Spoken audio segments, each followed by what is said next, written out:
Au bout du dortoir, donc on était regroupés et il y avait une sœur qui a attrapé une des filles par les cheveux.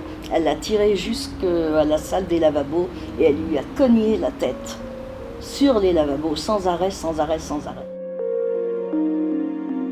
Il y avait du sang partout parce que la tête ça saigne, il y avait du sang partout.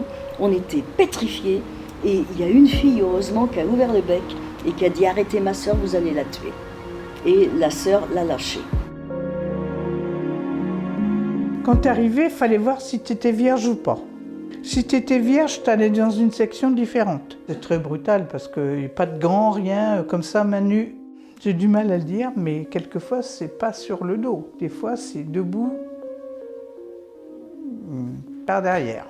L'éventail des maltraitances est extrêmement large, c'est-à-dire qu'il y a à la fois des maltraitances, des coups. Il y a aussi des formes d'humiliation, par exemple le contrôle des petites culottes et voir si les petites culottes des filles devant tout le monde sont tachées, pas tachées, maculées, pas maculées. Il y a aussi l'envoi au mitard. Il y avait des filles qui ont essayé de s'évader, mais alors on leur a coupé les cheveux et on les mettait dans un cachot. Tous les jours, je faisais un plan d'évasion. C'était pudiquement dit Notre-Dame de Charité, dit le Bon Pasteur, sauf que c'était une maison de correction et une maison d'enfermement où il y avait les mêmes rites que les bonnes sœurs.